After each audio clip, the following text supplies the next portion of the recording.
Graça e paz, igreja. Louvado seja o nome do Senhor por mais essa oportunidade que Ele nos dá de realizarmos um culto de doutrina. Louvado seja o nome dele, irmãos, porque eu creio que essa caminhada, de buscar o Senhor por meio do conhecer a sua palavra, de fato buscar ali um conhecimento das Sagradas Escrituras, eu creio que não só agrada ao nosso Deus, mas também é construtivo para a nossa vida espiritual, irmãos. É algo que nos edifica, que nos fortalece. E nós temos estudado, irmãos, nós sabemos já há um bom tempo, o Evangelho de Mateus. Na realidade, o nosso intuito é estudar os evangelhos sinóticos, como os irmãos sabem. Então, ao finalizar o Evangelho de Mateus, e já estamos na reta final, nós estudaremos também os evangelhos de Marcos e Lucas, se Deus assim permitir. E na semana passada, nós finalizamos um capítulo, que foi o capítulo 25. Hoje, nós vamos estudar ali o primeiro bloco do capítulo 26 deste evangelho, tá bom, irmãos? E eu espero que você mantenha a sua Bíblia em mãos, que você acompanhe a leitura do texto sagrado comigo. Vamos fazer a leitura desse texto, que na minha versão tem por título O Plano para Tirar a Vida de Jesus, do versículo 1 até o versículo 5 do capítulo 26 do Evangelho de Mateus. E aí, irmãos, é interessante porque todos os evangelhos, eles fazem menção dessa passagem, desse plano, desse complô, dessa conspiração que aconteceu ali para tirarem a vida do Senhor Jesus Cristo, para de fato matarem o Senhor. Então, vamos fazer a leitura a partir do versículo 1, e assim nos diz a palavra do nosso Deus. Tendo Jesus acabado todos estes ensinamentos, disse a seus discípulos: Sabeis que daqui a 2 dias celebrar-se-á a Páscoa, e o Filho do Homem será entregue para ser crucificado. Então, os principais sacerdotes e os anciãos do povo se reuniram no palácio do sumo sacerdote, chamado Caifás, e deliberaram prender Jesus à traição e matá-lo. Mas diziam: não durante a festa, para que não haja tumulto entre o povo. Amém, irmãos. Vamos orar ao nosso Deus. Pai eterno, Pai de amor, nós te glorificamos por tua bondade, por tua soberania, porque mais uma vez tu atrais, Senhor, a tua igreja para este momento de busca, esse momento de intimidade contigo, onde nós podemos, de fato, nos debruçarmos sobre a tua palavra, nos declinarmos sobre ela, com o intuito, Senhor, de aprendermos mais de ti. E eu creio, Deus, que semanalmente tu tem trazido o esclarecimento que a tua igreja necessita para se aprofundar mais na tua verdade e, de fato, ter uma vida mais plena de caminhada contigo, Jesus Cristo. Nós te agradecemos, então, clamamos mais uma vez pelo revestimento do teu Santo Espírito e pelo auxílio que só pode vir dele para compreendermos as Sagradas Escrituras. Então, nos ajuda nesse momento. Vai, Senhor, visita cada lar ali, cada família representada neste momento, e que no nome de Jesus Cristo a tua vontade ela seja feita para o louvor do teu nome. E é no nome de Jesus que nós oramos. Amém e amém. Amém, irmãos. Bom, nitidamente esse texto ele é dividido em 2 arcos, tá? O primeiro arco seria o arco de Jesus e dos seus discípulos, O versículo 1 e o versículo 2. E o segundo arco seria o dos sacerdotes e dos anciãos, do versículo 3 até o versículo 5.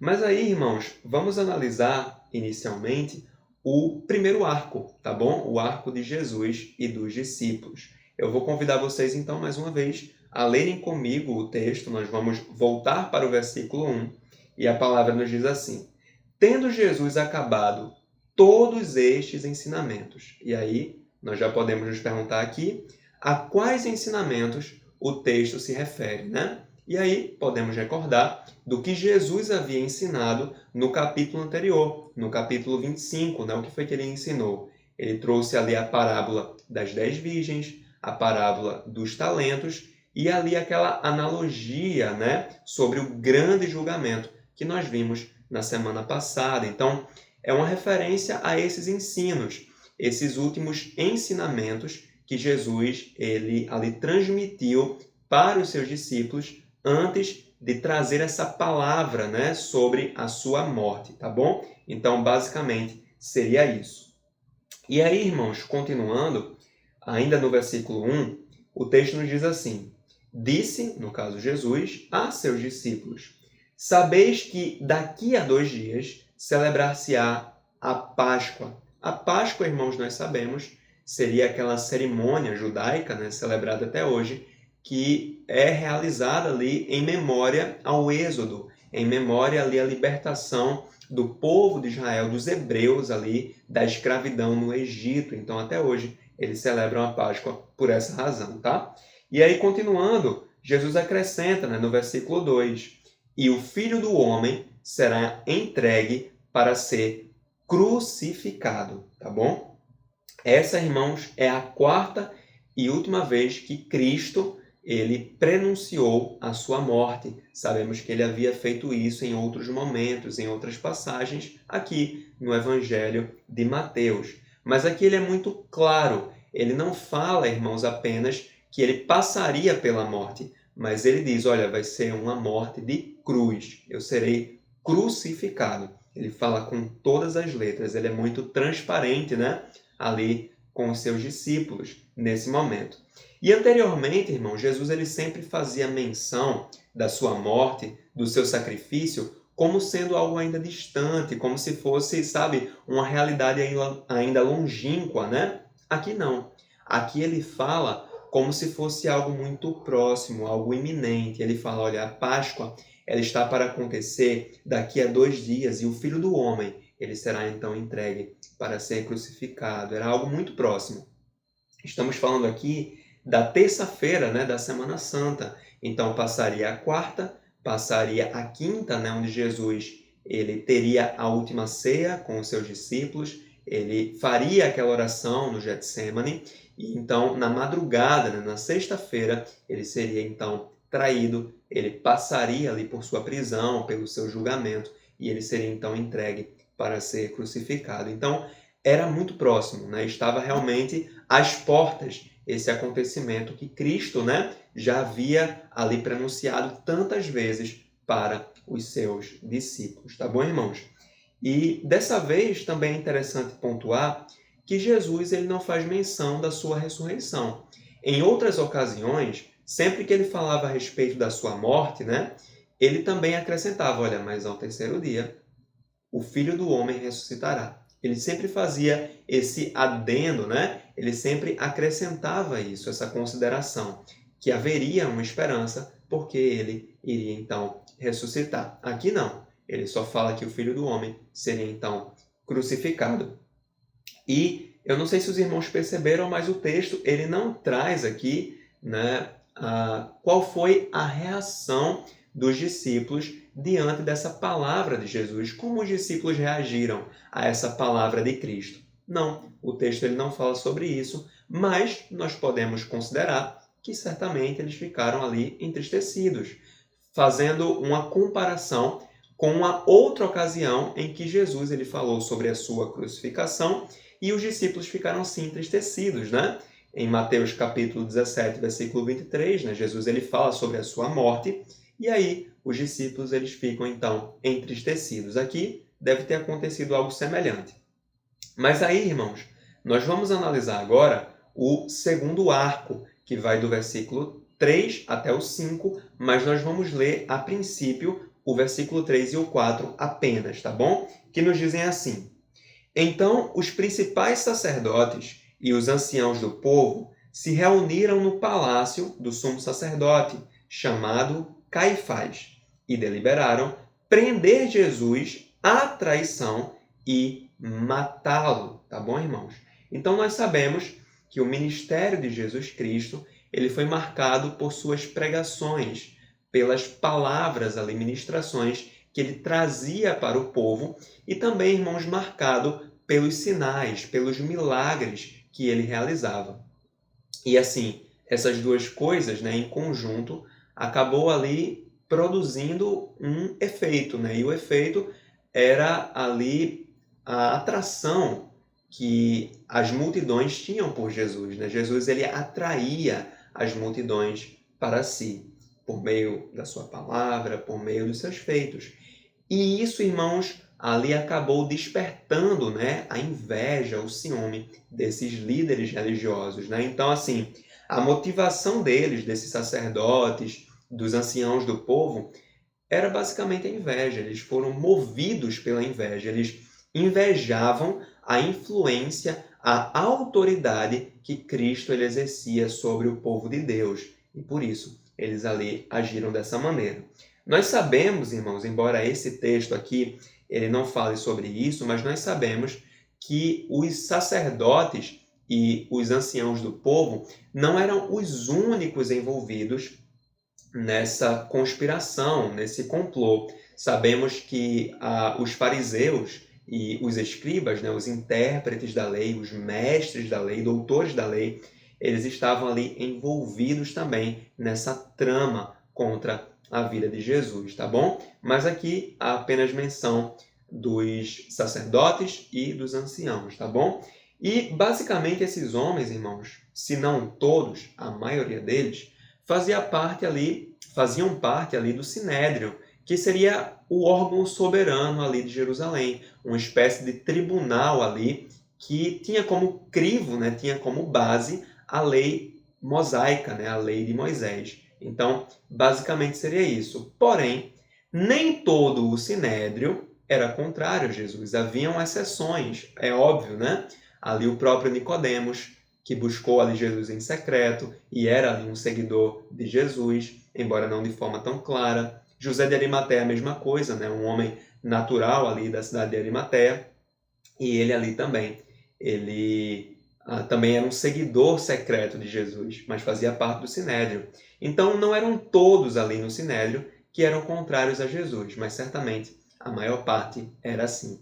E aí qual foi a solução que esses homens encontraram para se livrar do problema chamado Jesus, entre aspas, tá, irmãos? Para eles era um problema.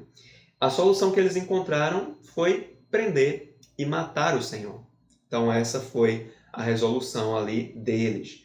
E é interessante, do ponto de vista negativo, que a maior autoridade religiosa para os judeus naquela época estava envolvida nesse complô, nessa conspiração. O sumo sacerdote Caifás, ele não só participou da trama, irmãos, mas perceba as reuniões, ou melhor, a idealização, vamos colocar assim, da morte de Cristo, ela aconteceu no palácio dele, no palácio de Caifás. Então estava envolvido até o pescoço, né, nessa conspiração, nesse plano, tá bom?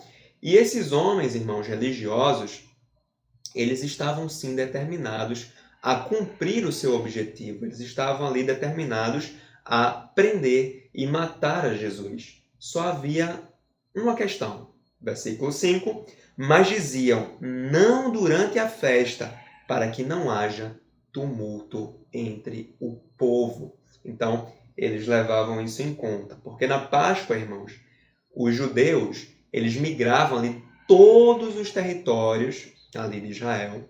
Eles se reuniam, se aglomeravam em Jerusalém. Por quê? Porque o templo ficava em Jerusalém. E era ali no templo onde os sacrifícios da Páscoa eles eram realizados. As cerimônias ali da festividade, né, da Páscoa, acontecia em Jerusalém, no templo. Então, o povo saía dos seus lares ali, de todos os cantos de Israel, e se reuniam na cidade de Jerusalém. Não só isso, vinham judeus até de outras nações. Os judeus da chamada dispersão, eles vinham também ali para Jerusalém.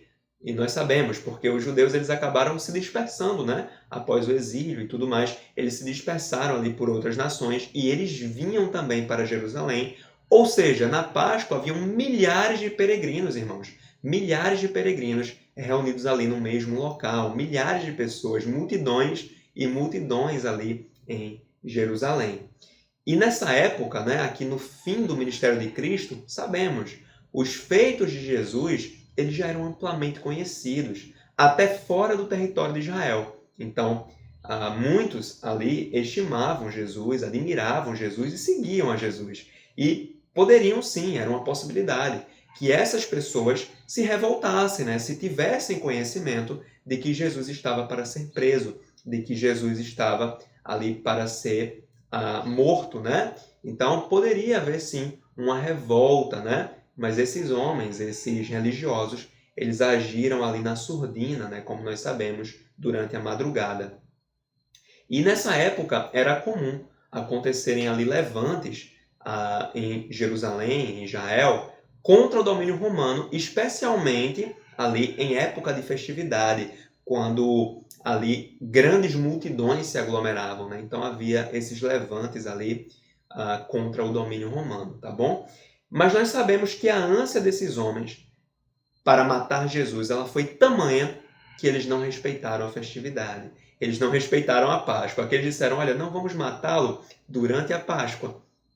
Mas eles acabaram fazendo isso. Né? Então, eles viram ali uma oportunidade em Judas e eles ali aproveitaram. Eles não quiseram deixar a oportunidade passar, né? Ali de darem cabo ao seu objetivo. Eles correram um risco real de tumulto, né? Ali de acontecer realmente uma revolta ali no meio do povo. E se isso acontecesse, certamente as consequências ali seriam terríveis, porque Roma iria intervir, então, e poderia ali realmente causar um grande prejuízo para esses homens e para a nação de Israel como um todo, né? Agora, irmãos, nós vamos olhar algumas aplicações que podemos extrair desse texto, né? Vamos nos atentar, então, para algumas aplicações, alguns ensinamentos contidos nesse texto. A primeira aplicação que eu aprendo aqui, irmãos, é que os propósitos do Senhor jamais são anulados. E, basicamente, irmãos, a vontade de Deus era que o sacrifício do Cordeiro Santo acontecesse na Páscoa. Cristo não declarou isso? Olha, daqui a 2 dias será a Páscoa. E o Filho do Homem, ele então será entregue para ser crucificado. Era a vontade do Filho e era a vontade do Pai. Cristo, ele é, como o apóstolo Paulo declarou, o nosso Cordeiro Pascal, né? Ele foi ali sacrificado na Páscoa. Então, ainda que os religiosos da época, eles tenham ali tentado ir contra o propósito de Deus, mesmo sem terem conhecimento disso, bom, no fim das contas, não aconteceu como eles queriam, né? Como eles planejaram. Judas, ele traiu a Jesus, né? Jesus ele foi traído ali na madrugada da sexta-feira, justamente ali durante a festividade, tá bom? E aí o propósito do Senhor, ele prevaleceu, né? Nessa ocasião e sempre prevalecerá. A segunda aplicação que eu aprendo, olhando para esse texto, é que a verdadeira religião não entra em harmonia com os falsos religiosos. Qual é a verdadeira religião? Cristo. E aí, irmãos, os religiosos, né, da época, no caso, esses homens, de maneira mais específica, eles só eram religiosos ali no exterior. Né? Eles tinham uma aparência de santidade, eles tinham uma aparência de piedade, mas na realidade, como Cristo já havia declarado sobre eles, eles eram sepulcros pintados de branco, bonitos por fora, mas por dentro havia toda sorte de impureza, toda sorte de podridão ali no interior daqueles homens. E, logicamente, quando eles foram confrontados pelo Santo de Deus, eles ali não suportaram, né? Eles não suportaram porque Cristo ele apontava o pecado daqueles homens. Cristo ele apontava ali a hipocrisia deles. E aí, realmente, não há como existir harmonia entre a luz e a escuridão. Né? Esses homens eles não enxergavam a Cristo como um redentor, mas eles enxergavam Jesus como uma ameaça. Então, eles ali não suportaram ali Jesus Cristo. E isso não é surpreendente, irmãos, porque está escrito, né, em 1 Coríntios, capítulo 1, versículo 18, certamente a palavra da cruz é loucura para os que se perdem, mas para nós que somos salvos, poder de Deus.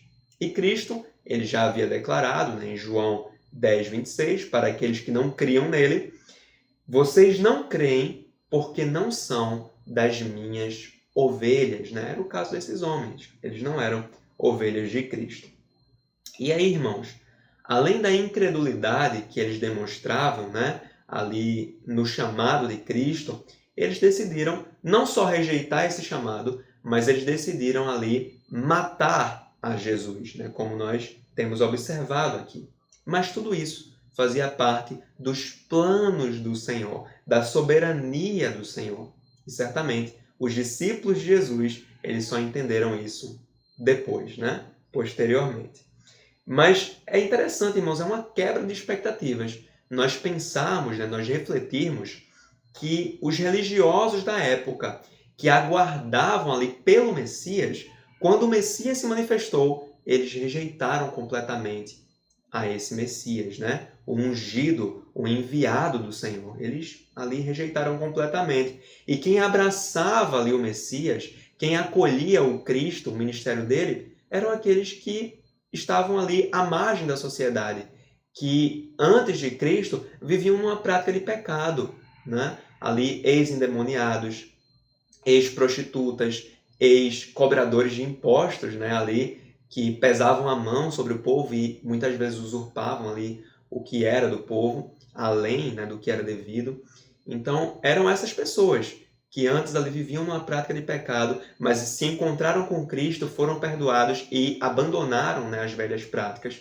Eram esses que ali estimavam, admiravam o Senhor, e não os religiosos da época, em sua maioria. Tá bom, irmãos? E a terceira e última aplicação que eu aprendo com esse texto é que o Senhor, ele prepara as suas ovelhas. Sim, irmãos, Cristo, ele sabia que o tempo urgia, sabia que restava pouco tempo para que ali o seu sacrifício acontecesse. Ele sabia que não restava muito tempo ali, que a sua presença de forma física, corpórea, estaria entre nós. Então, ele tratou ali de preparar os seus discípulos. Ele trouxe ali palavras de advertência, como a parábola ali das 10 virgens, né? E também palavras de estímulo, de perseverança, como ali a parábola dos 10 talentos, né? Então, basicamente seria isso. E depois desses ensinamentos, Cristo, ele trouxe mais uma vez, ele reforçou ali o fato de que ele passaria pela morte. Ele trouxe mais uma vez a abordagem de que a sua morte ela era iminente, tá bom? Porém, irmãos, mesmo assim, os discípulos, eles não se posicionaram adequadamente. Cristo os preparou, mas eles não se posicionaram de forma adequada. Então, que nós façamos diferente. O Senhor, ele também tem nos preparado, nos exortado, nos direcionado enquanto igreja. Então, que a igreja do Senhor possa ter uma postura diferente do que foi a postura ali dos discípulos nos tempos, então, de Cristo. Amém, irmãos? Vamos só recapitular as 3 aplicações? A primeira aplicação é a seguinte: o propósito do Senhor, ou melhor, os propósitos do Senhor jamais são anulados, né? Houve ali uma tentativa de que a crucificação de Cristo não acontecesse na Páscoa, mas o Pai havia determinado, será na Páscoa. E assim o foi. E nenhum propósito do Senhor pode ser anulado. A segunda aplicação, irmãos, que nós podemos aprender aqui é que a verdadeira religião, ela não entra em harmonia com os falsos religiosos. Então nós vimos que esses homens eles rejeitaram a obra de Cristo, e é lógico que rejeitaram, porque eles não eram religiosos ali numa realidade. Eles eram ali falsos religiosos. Eles só tinham a aparência de santidade, de piedade, mas não eram fato. Então, diante da verdadeira religião, Cristo, eles ali tiveram que ali rejeitar. Eles não conseguiam ali ter harmonia com Cristo. E isso a palavra também já declarava.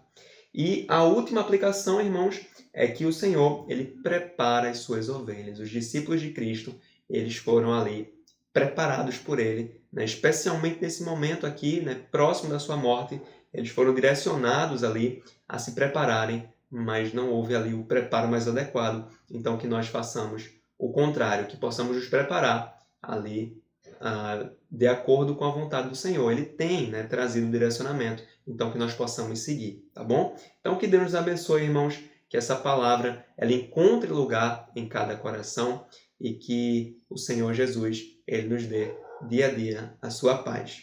Que Deus nos abençoe, irmãos.